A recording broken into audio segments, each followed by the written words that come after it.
My name is Kessa, and I am, or rather was, a shield maiden of the Vorath clans. Past tense because you cannot really claim that title when you are face down in purple dirt with 3 arrows sticking out of your back like some kind of demented pincushion. The irony was not lost on me. 6 cycles of training, 4 campaigns, 17 documented kills, and here I was, choking on dust while the Skrathu warband circled overhead on their flying mounts, probably taking bets on how long I would twitch. Kess of the Iron Ridge, one of them called down, his voice dripping with that special kind of smugness that made you want to strangle someone with their own entrails. You fought well. For a dirt walker, I would have responded with something witty, something cutting, but my lung had a hole in it and talking seemed like a waste of perfectly good oxygen.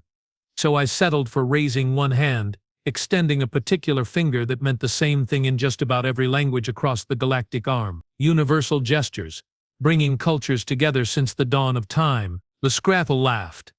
Of course they did. They had won, after all. Let me back up. You need context, and since I am probably going to die in the next few minutes anyway, I might as well tell you how I ended up as target practice for a bunch of winged psychopaths. 3 days ago, my warband was 200 strong. We were escorting a supply caravan through the Ashfall territories, which everyone knows is Skrathu hunting grounds, but the elders in their infinite wisdom decided that the shortcut was worth the risk. Spoiler alert, it was not. The Skrathu hit us at dawn. Because of course they did. Cowards always attack when the sun is in your eyes. Their flying mounts, those massive bird things with too many teeth and not enough sense of personal hygiene, descended like a plague. Within an hour, we were scattered. Within 2, we were dying. I led 12 warriors into the canyon, thinking we could hold a defensive position. Classic, tactical error. The canyon had another entrance, and the Skrathu are not stupid. Regardless of what our propaganda says, they boxed us in, picked us off, one by one. Zero went down first. An arrow through her throat. She was 19 cycles old and had just bonded with a mate. Jax lasted longer, took 5 of them with him before they overwhelmed his position. Brave idiot. I told him to fall back. He told me something anatomically improbable and charged instead. By yesterday it was just me and Ren. We had been fighting together since we were younglings. She was my shield sister, my best friend, the person who knew all my secrets and most of my fears. We made it through the night huddled in a cave, sharing the last of our water, trying not to think about the fact that we were absolutely, completely, horrifically screwed. We could surrender, Ren suggested, which was hilarious because the Skrathu do not take prisoners. They take trophies. Great idea, I replied, trying to keep the hysteria out of my voice. I have always wanted to see what my skull looks like from the outside. She laughed at that. Dark humor. It is how you cope when the universe is actively trying to kill you. This morning they found our cave. Ren bought me time to run. Threw herself at 6 Skrathu warriors with nothing but a broken sword and more courage than sense. I heard her screaming as I fled. I did not look back.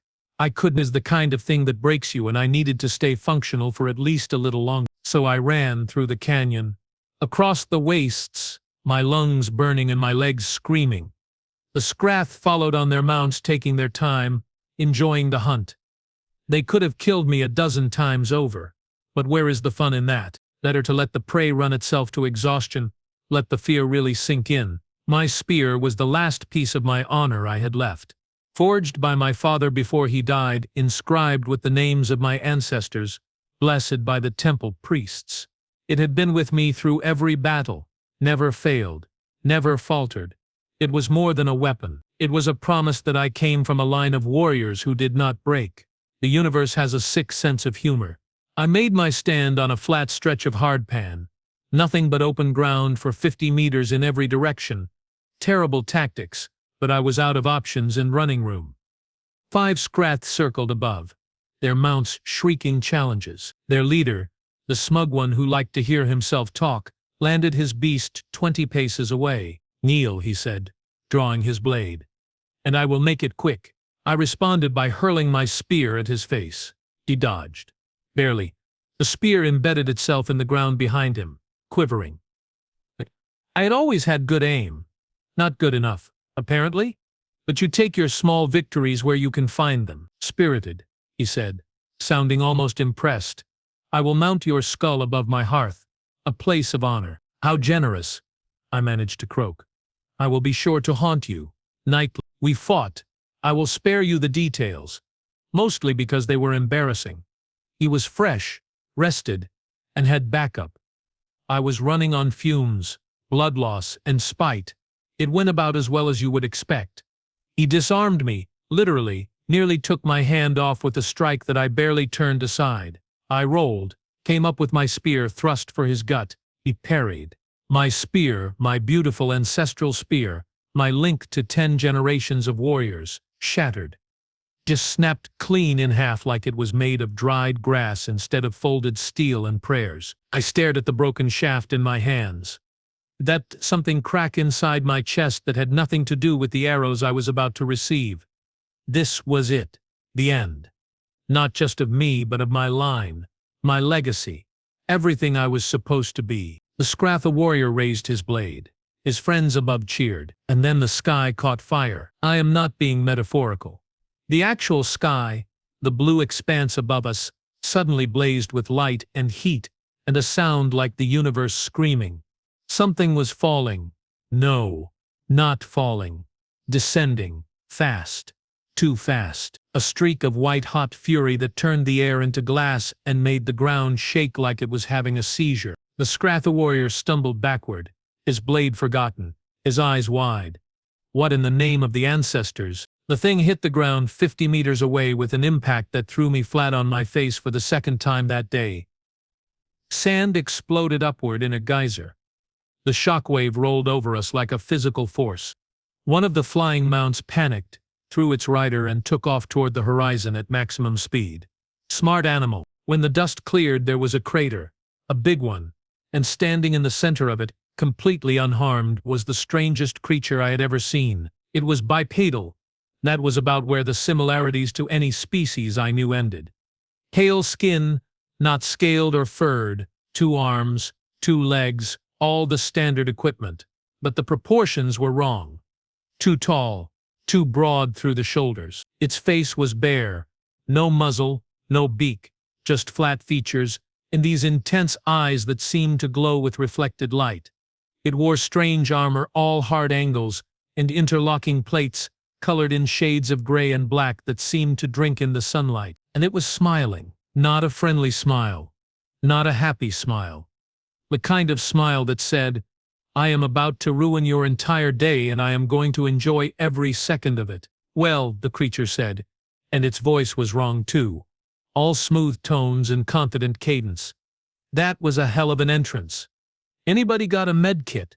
Someone looks like they could use one. It took me a moment to realize it was talking about me. The 3 arrows.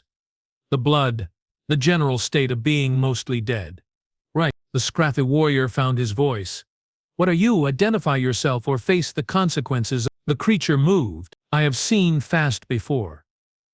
I have trained with the quickest fighters in my clan, sparred against champions and duelists and professional killers. This was something else. One moment it was standing in the crater. The next it was beside the Scratha warrior, its hand wrapped around his throat, lifting him off the ground like he weighed nothing at all. Consequences, the creature repeated, its smile widening. That is a funny word coming from someone who just spent the last hour playing with their food. Tell me, does it make you feel strong? Hunting exhausted opponents. Killing people who cannot fight back. The warrior gurgled something that might have been defiance or might have been terror. Hard to tell with the whole being strangled thing. Thought so, the creature said. Then it threw, not pushed, not tossed, threw. The warrior sailed through the air, hit the canyon wall 50 meters away with a wet crunch, and did not get up. The creature dusted off its hands like it had just taken out the trash. Okay, it said, turning its attention to the sky where the other 4 Scratha were hovering, clearly trying to decide if they wanted to be heroes or survivors. Who's next? Come on, do not be shy. I have had a really long trip and I could use the exercise. One of them, braver or stupider than the others, dove. The creature waited until the last possible second, then sidestepped casually, reached up, grabbed the mount's leg as it passed, and used the momentum to swing itself up onto the animal's back. The Scratha rider had just enough time to register what had happened before the creature grabbed his head and twisted. The crack echoed across the waist. The mount, now riderless and thoroughly confused, tried to throw the creature off. Bad decision. The creature drove a fist into the side of the animal's skull once, twice, 3 times with mechanical precision. The mount's eyes rolled back. It started to fall. The creature jumped clear, landed in a crouch that should have broken both its legs, and instead just rose smoothly to its feet without even breathing hard. 3 down, it called cheerfully. 3 to go. Although I will be honest, you guys are kind of disappointing. I was expecting more of a challenge. The remaining Scrathi looked at each other. Then they did the smart thing. They ran. The creature watched them go, shook its head. Cowards. I hate cowards. Then it turned and walked toward me, each step crunching on the purple sand. I tried to move, tried to reach for the broken pieces of my spear, but my body was not responding to commands anymore. Too much blood loss. Too much damage. Too much everything. The creature knelt beside me, and up close I could see details I had missed. Scars on its face, small ones, like it had been in 100 fights and survived them all. Eyes that were blue, impossibly blue, like the sky before a storm. A jawline that looked like it had been carved from granite by someone who believed in truth through geometry. Easy there, warrior, it said. And its voice was gentler now, less predatory. You have had a rough day. Let me take a look at those arrows. Who? I croaked, because talking was still difficult, but I needed answers more than I needed oxygen. Who are you? The creature smiled again, and this time it reached all the way to those strange blue eyes. Name's Kyle Morrison. Human. And I am your new best friend, whether you like it or not. Human, I repeated.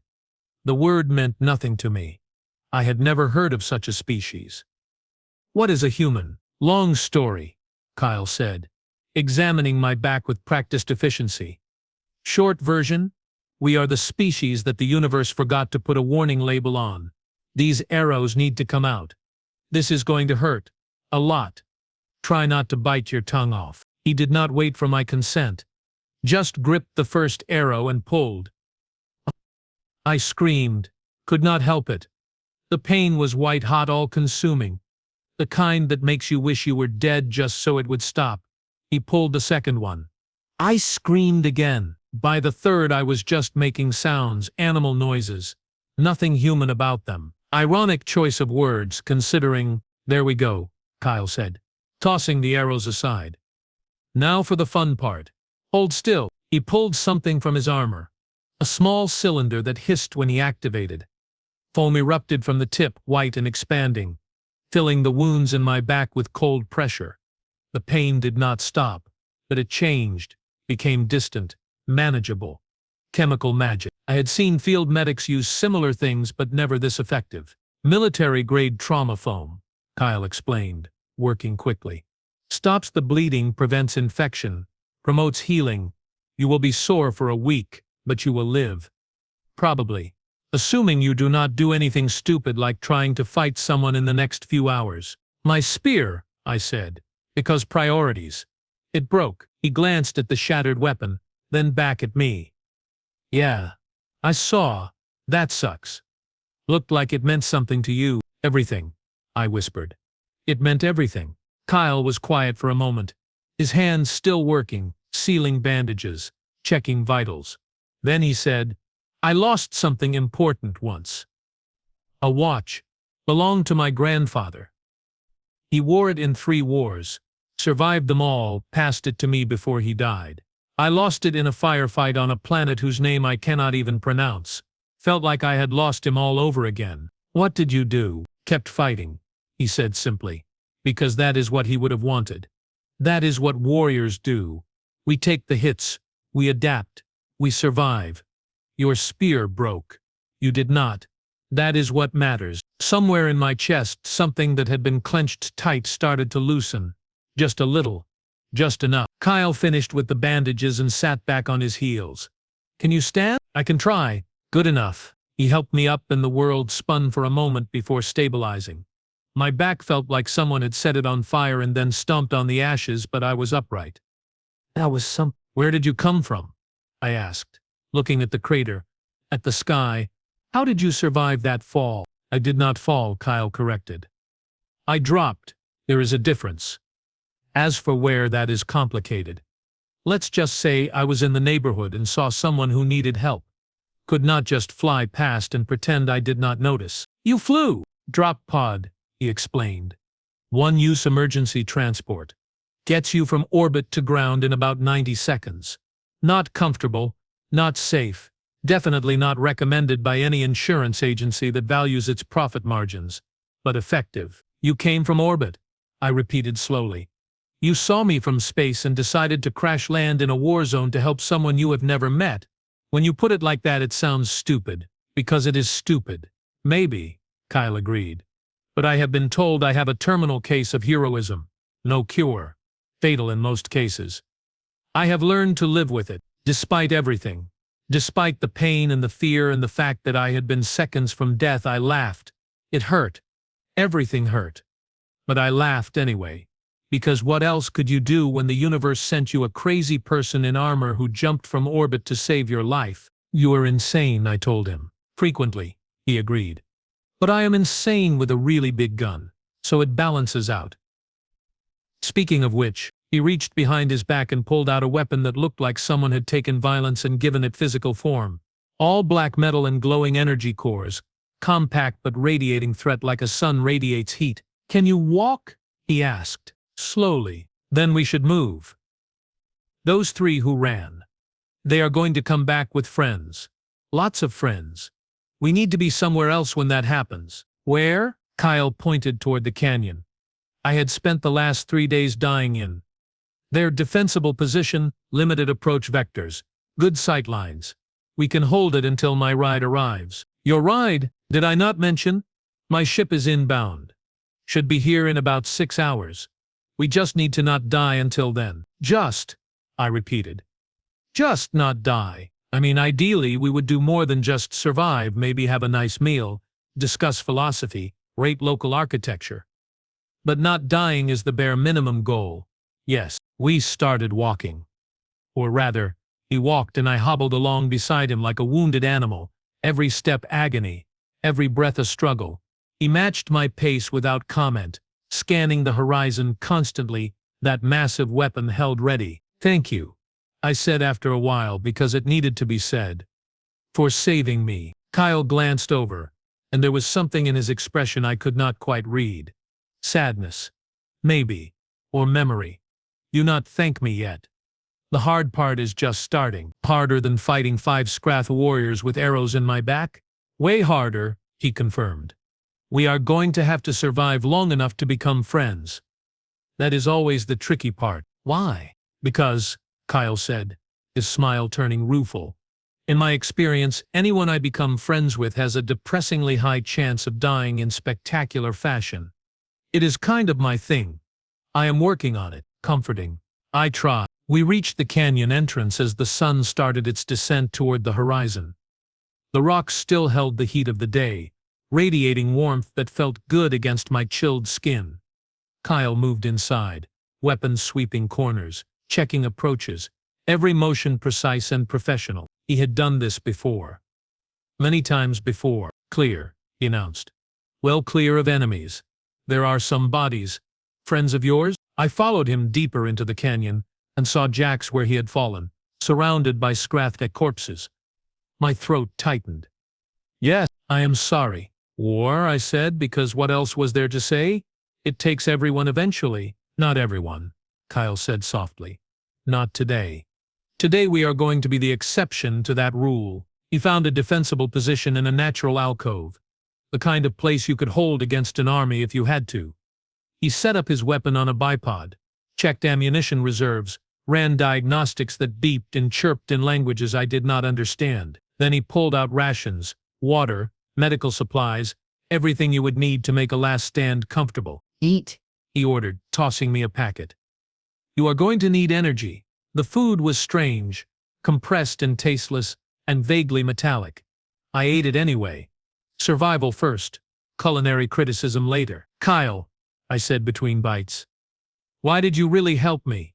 The truth. He was quiet for a long moment, staring out at the wastes where the sun painted everything in shades of amber and gold. Then he said, "Because 12 years ago I was the one lying in the dirt with a weapon that did not work and enemies closing in. Someone helped me that day, died doing it. Actually, bought me the time to escape, to survive, to become this." He gestured at himself, at the armor, at the weapons. Her name was Lieutenant Takashi. She was 42 years old, had 2 kids back home, and decided that saving some dumb private was worth more than getting herself to safety. I think about her every single day. Think about what she gave up so I could keep breathing. He looked at me then, and in his eyes I saw the weight of that sacrifice, still carried, still honored. "So when I see someone in the dirt with a broken weapon, and enemies overhead," he continued, "I do not really have a choice. I help, because that is what she would have done. That is what humans do." "All humans, the good ones," Kyle amended. "And I like to think I am at least trying to be one of the good ones."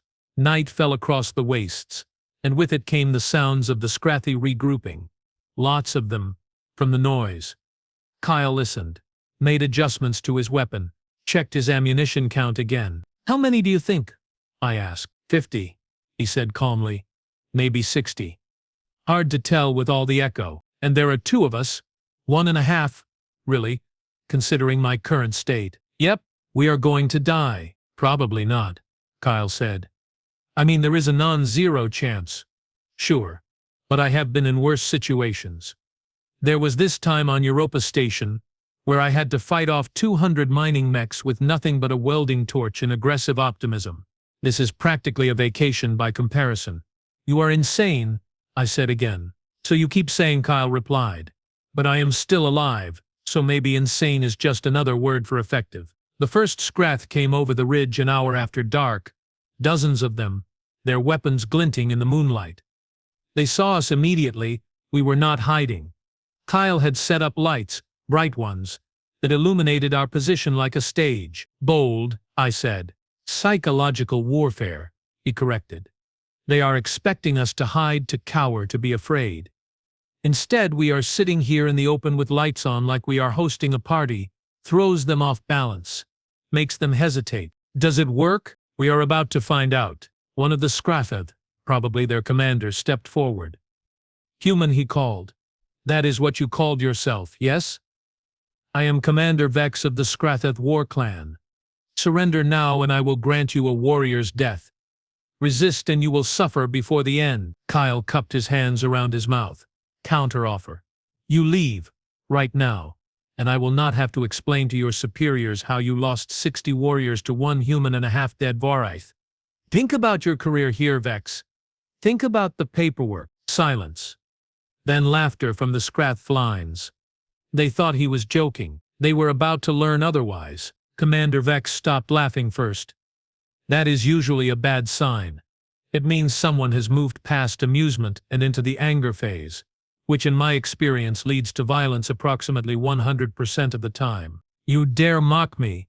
Vex's voice carried across the canyon, sharp with wounded pride. "I will peel the skin from your bones, human. I will make jewelry from your teeth." "Okay, first of all, weird," Kyle called back. "Second, you are really not selling me on this whole surrender thing.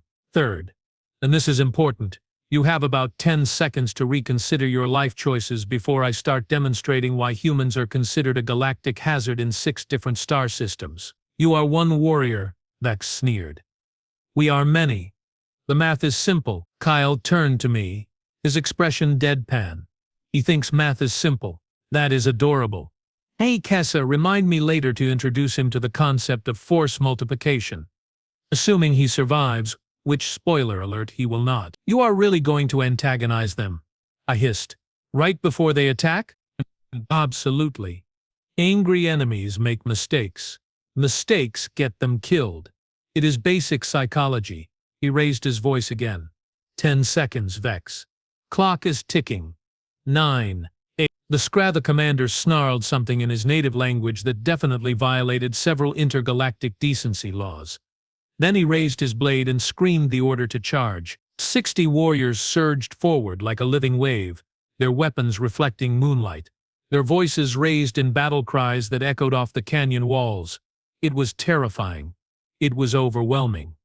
It was exactly what Kyle had been waiting for. "Showtime," he said, and opened fire.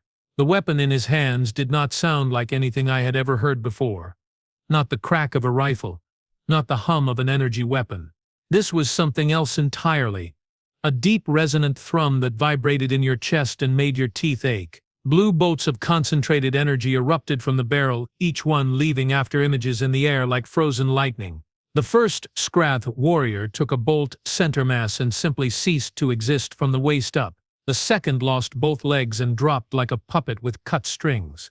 The third tried to dodge and caught a bolt in the shoulder that spun him around and threw him 15 meters backward. Kyle was not aiming carefully. He did not need to. The weapon had a spread pattern that turned precision into a suggestion rather than a requirement. "Plasmal accelerator," Kyle said conversationally, firing in controlled bursts. 30,000 degrees Celsius at point of contact. Effective range, 800 meters. Rate of fire limited only by how fast I can pull the trigger. Any questions? I watched another 3 Scratha warriors evaporate in clouds of superheated steam and realized my mouth was hanging open.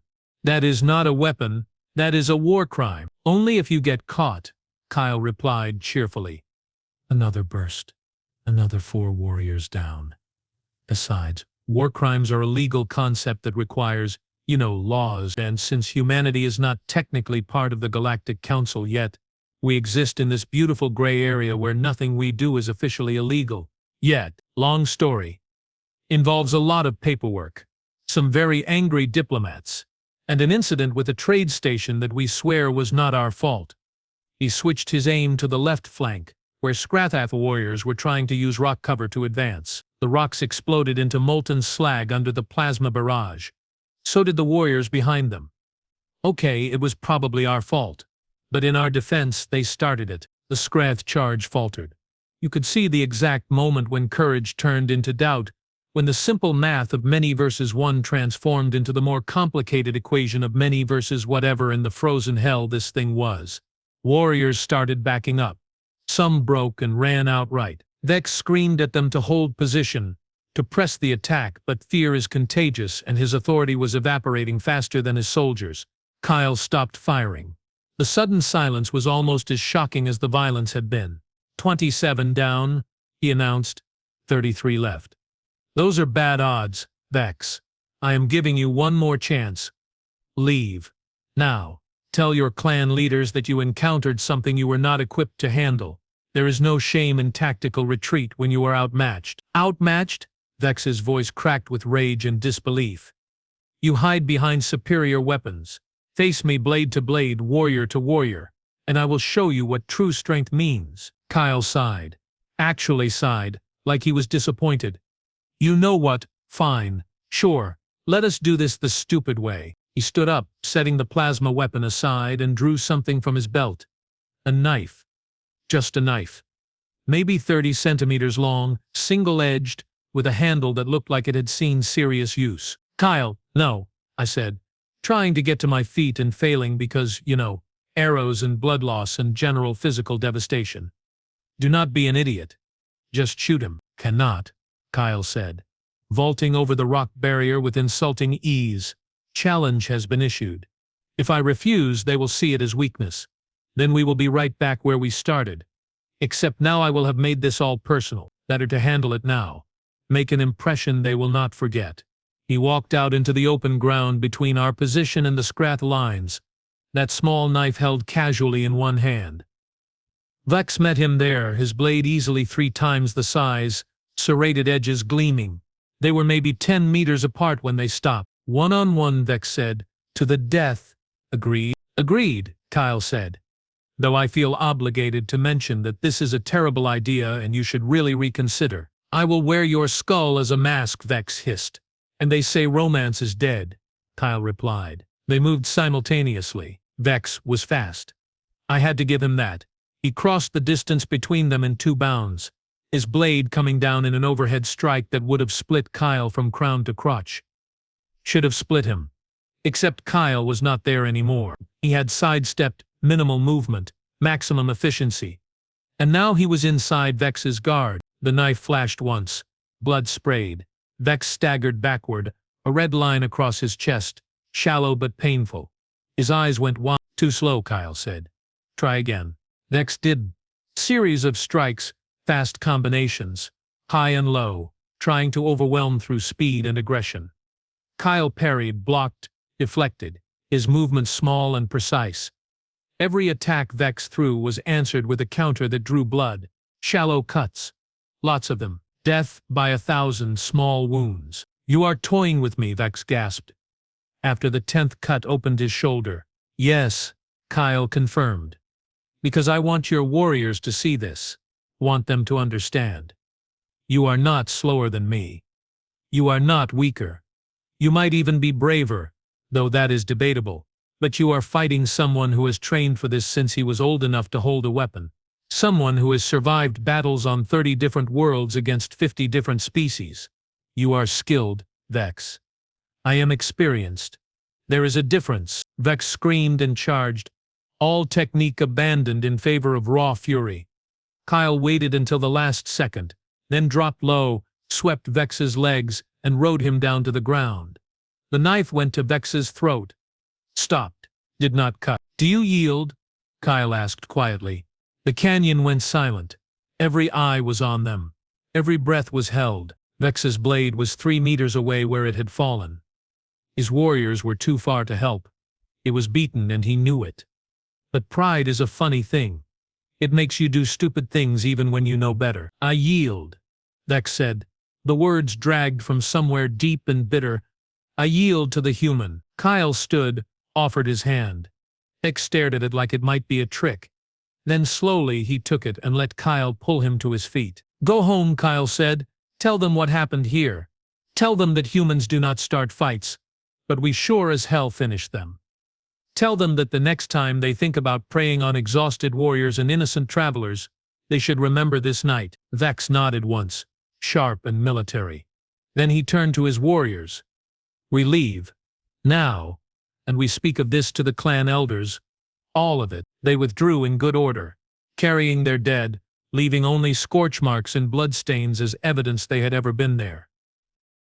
Kyle watched them go, his expression unreadable. When they were gone, he walked back to our position, picked up his plasma weapon and sat down heavily on a rock. That was incredibly stupid, I said. Yep, you could have died. Probably not. But yeah, there was a chance. Then why? Kyle was quiet for a moment, cleaning his knife on a cloth pulled from his armor. Because killing all of them would have been easy, showing them they did not need to die. That retreat was an option, that we could choose mercy over slaughter. That was harder, but it matters more in the long run. You are a very strange human, so I have been told. He finished cleaning the blade and slid it back into its sheath. How are you feeling? Still bleeding, I checked. The foam had held. I will live. Probably. Good. Because we still have 4 hours until extraction and I could really use someone to talk to. Sitting in silence makes me nervous. What do you want to talk about? Anything? Everything. Tell me about the Voreth. Your culture, your world. The thing about traveling the galaxy is you meet so many species but rarely get time to actually know them. Usually I am too busy shooting at them or running from them or occasionally eating their food and immediately regretting it. So I told him about the clan structure of my people, how we were divided into territories based on ancient bloodlines and older feuds, about the Shield Maiden traditions, the training that starts at 5 cycles old and does not end until you either die or get too old to hold a spear, about my father who had been a legend, my mother who had been practical, and how neither of them prepared me for the reality of watching friends die while you keep breathing. Kyle listened. Actually, listened. Not just waiting for his turn to talk. Asked questions that showed he was paying attention, that he cared about the answers. Your father, he said. The spear was his, and his father before him, and his mother before that. 10 generations of warriors. All gone now, lost to time and war and finally to a scrath blade that should not have been strong enough to break it. Kyle suggested gently, the spear was old. Metal fatigues. Molecular bonds weaken. It was not a reflection on you or your skill or your worth as a warrior. It was just physics, entropy. The universe doing what the universe does, That does not make it hurt less. No, he agreed. It does not. But maybe it makes it hurt differently. Less like failure, more like the natural end of a cycle. Everything breaks eventually. Everything ends.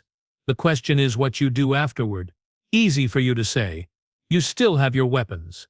Kyle pulled the knife from his belt, held it up so the moonlight caught the blade. This was my grandfather's. He carried it through 3 wars like I told you. When I lost his watch, I swore I would never lose this. Guard it with my life. Make it my whole identity. He turned it over, showing me scratches, dents, a notch in the blade near the hilt. Then about 5 years ago, I was fighting on a station low-gravity environment. Enemy got inside my reach, grabbed the knife, tried to take it from me. We struggled. The blade snapped just, broke clean off about halfway down. He showed me. The knife was not original, it had been reforged, welded. The blade shorter now than it had been. He carried the broken pieces for a month, Kyle continued. Could not bring myself to throw them away. Finally, a friend of mine, engineer named Vasquez, found me staring at them and said something that changed everything. She said, "Your grandfather did not give you a knife. He gave you a legacy, and legacies do not break." He slid the knife back into its sheath, so she reforged it. Different length, different balance, but still his knife, still carrying his memory, still a weapon I could use to honor him. The point is, Kessa, your spear broke. Your legacy did not. You are still here, still fighting. That matters more than any weapon ever could. Somewhere in my chest, that tight, painful thing finally unclenched completely. I felt tears on my face and did not bother to wipe them away. "You are a strange human, Kyle Morrison," I said again. "Best kind of strange," he replied with a grin. We talked for the next 3 hours. About his homeworld, Earth, which sounded simultaneously beautiful and terrifying. About human history, which was basically a long list of conflicts interrupted by brief periods of not actively trying to kill each other. About his military service, the planets he had seen, the species he had met. "So wait," I said at one point. "You are telling me that humans were not even spacefaring a century ago? You went from primitive planet-bound civilization to galactic power in less than 100 cycles? 92 years to be precise," Kyle confirmed. First successful faster-than-light drive in 1987. First contact with alien life in 2091. First interstellar war in 2094. You went to war 3 years after first contact? In our defense, they shot first. Also, they were slavers. Really committed slavers.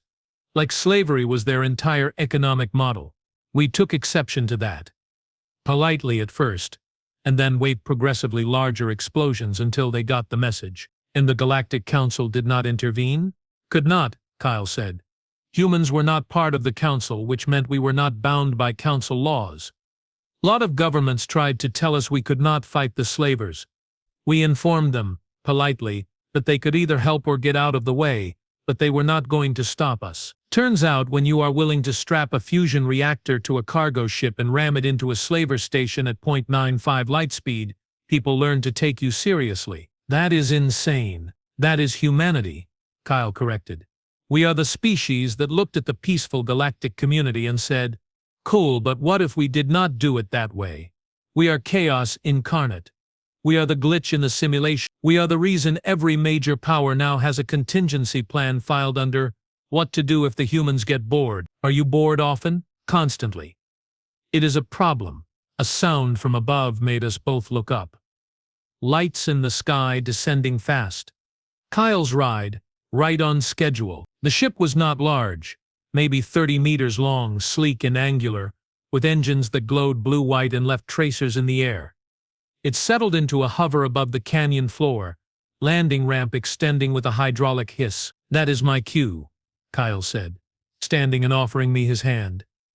"Come on, let us get you somewhere with actual medical facilities and food that does not taste like compressed sadness." "I cannot," I said, even as I took his hand and let him pull me up. "My clan, the survivors. I need to find them." "Already done," Kyle said. "My ship's AI has been scanning the area. Found your people about 60 kilometers north. They are hurt, scattered, but alive. We will drop you off with them. You do not have to do that. I know, but I am going to anyway. Because that is what friends do, and like it or not, Kessa of the Iron Ridge, we are friends now. You are stuck with me. We boarded the ship and the interior was as strange as everything else about humans. All displays and holographic interfaces, controls that responded to touch and voice, and a pilot who was not a living being at all but an artificial intelligence that spoke with a calm, feminine voice. "Welcome aboard, Commander Morrison," the AI said. "I see you have acquired a passenger. Shall I prepare the medical bay?" "Do it, Minerva," Kyle said, guiding me toward a chair that immediately adjusted to my body shape. "Full diagnostic, priority on the back wounds. She has been through hell." Acknowledged. "Scanning now. Commander, your vital signs show elevated stress markers and minor lacerations. Shall I prepare treatment?" "Later. Focus on our guest first." The ship lifted smoothly. No sense of acceleration, just the ground falling away as we rose into the night sky. Through the viewports I could see the canyon growing smaller, the waste spreading out in all directions, and finally the curvature of the planet itself. "I have never been to space," I said quietly. "First time for everything," Kyle replied. He was strapping himself into the co-pilot seat, fingers dancing across controls. "Minerva, set course for the Varath refugee camp coordinates, and send a message ahead. Tell them we are bringing a warrior home." "Message sent, Commander. Estimated time to arrival 12 minutes. 12 minutes. In 12 minutes, I would be back with my people. Back with the survivors. Back to the life I knew." And Kyle would fly away to whatever came next. To other battles on other worlds. To more impossible rescues and improbable victories. The thought made me inexplicably sad. "Kyle," I said, "after you drop me off, where will you go?" "Wherever they need me next," he said. "That is the job. Crisis response. Disaster relief. Occasionally punching slavers in their metaphorical faces. Humanity's foreign legion, basically. We go places other species cannot or will not, and we fix problems through a combination of advanced technology and aggressive stubbornness." "Sounds lonely." "It can be," he admitted, "but it is also important, and I am good at it. Plus, I meet interesting people. Like you. Shield maidens with family spears and more courage than common sense. Those are rare." "Not so rare. Every warrior in my clan would have done the same." "Maybe. But I did not save them. I saved you, and I am glad I did. You are good company, Kessa. Even when you are bleeding and calling me insane." The ship descended toward the refugee camp, a collection of temporary shelters and campfires spreading across a valley. I could see figures moving below, Vorath warriors and civilians, the remnants of the caravan that had left 3 days ago, full of hope and purpose. "I want to give you something," Kyle said suddenly. He reached into a compartment beside his seat and pulled out a small data chip. "This has my contact information. Encrypted, secure. If you ever need help, if your people ever face something they cannot handle alone, send a message. I will come. You cannot promise that. You have duties, responsibilities." "I can, and I do," Kyle said firmly. "Humans keep their promises, Kessa. It is kind of our thing. We are terrible at a lot of stuff, questionable at diplomacy, and our sense of self-preservation is basically non-existent. But we are really, really good at showing up for our friends when they need us." I took the chip, closed my hand around it. "Thank you for everything, for saving my life, for the words, for reminding me what it means to be a warrior." "Any time," Kyle said. "Now go. Your people need to see that you survived. They need hope. You can give them that." The ramp extended again. I walked down slowly, my back protesting every step, and when my feet touched the ground I looked back. Kyle was standing at the top of the ramp, silhouetted against the ship's interior lights, one hand raised in farewell. "Hey Kessa," he called. "One more thing.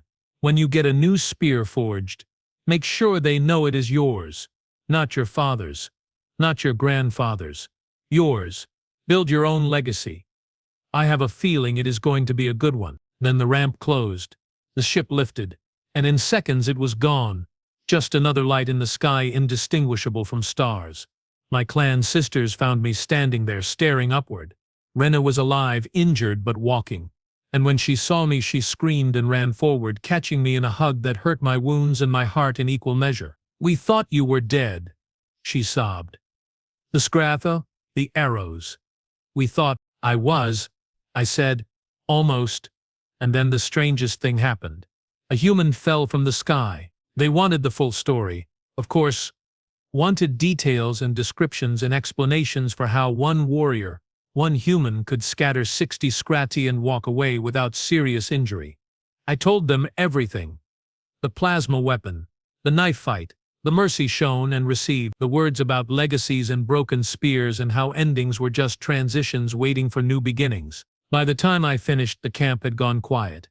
Everyone was listening. Warriors, elders, younglings, all of them processing the idea that somewhere out there in the galaxy was a species that would drop orbit to save a stranger, that would risk everything for someone they had just met, that measured worth not in strength or speed or weapons, but in choices made when no one was watching. "What happens now?" Rena asked. I looked up at the sky, at the stars that held planets and species and possibilities. I was only beginning to understand. Somewhere up there, Kyle was already responding to the next crisis, saving the next person who needed saving, being the kind of hero that most species only told stories about. "Now," I said, "we rebuild. We honor the fallen. We remember the lessons. And we live. Because that is what warriors do. We survive, we adapt, we become better versions of ourselves. And the human? Will we see him again?" I touched the data chip in my pouch, felt its weight. Maybe. Probably. Humans have this terrible habit of showing up exactly when you need them. Something about terminal heroism. It is incurable, apparently. Rena laughed and others joined her. And for the first time in 3 days, the sound of joy felt possible again. 3 weeks later, I stood in the forge, watching a smith work on a new spear. The design was mine, same length as the old one, but different balance, different edge. The inscription on the shaft read simply, "Kessa of the Iron Ridge," first of her name. New legacy, new beginning. And if I looked up at the night sky sometimes and wondered where Kyle was, what battles he was fighting, what impossible things he was accomplishing, well, that was between me and the stars. The universe was vast, full of dangers and wonders in equal measure. But it also had humans in it now. Strange, chaotic, impossibly brave humans who jumped from orbit to save people they did not know and offered mercy to enemies who did not deserve it. The galaxy was probably going to regret giving them faster than light travel. But I was not complaining. They saved my life. After all, gave me perspective. Reminded me that strength comes in many forms and the strongest warriors are the ones who choose when to show mercy. The spear was finished by dawn. I held it, tested the weight, felt the balance. It was good, different from my father's weapon, but good. Mine. "What will you do with it?" the smith asked. I smiled. "I am going to train the next generation. Teach them what I learned. That weapons break but legacies endure. That honor is not about winning every fight but about choosing which fights matter. And that somewhere out there in the vast darkness of space, there are allies we have not met yet. Friends we have not made. Species like the humans who will show up when you need them most, usually by crashing through the atmosphere in a ball of fire and bad decisions." The smith laughed.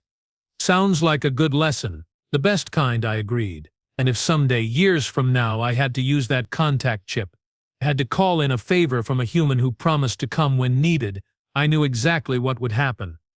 I would look up and see a streak of light cutting through the atmosphere, a drop pod or a ship or whatever insane method of insertion humans had invented by then.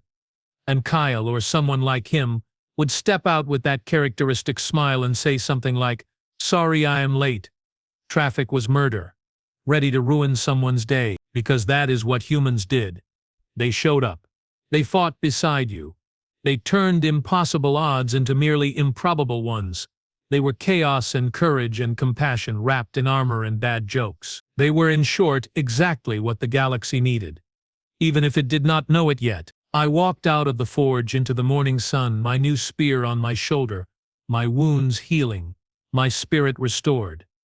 Somewhere above, beyond the blue expanse of sky, the stars waited, and among them humans were spreading, meeting species, making friends and sometimes enemies, leaving their mark on the universe one impossible rescue at a time. Good! The galaxy could use a little more chaos, and I could use a few more friends like Kyle Morrison, the human who fell from the sky and taught a broken warrior how to stand again, the friend I never expected and would never forget. Her spear shattered.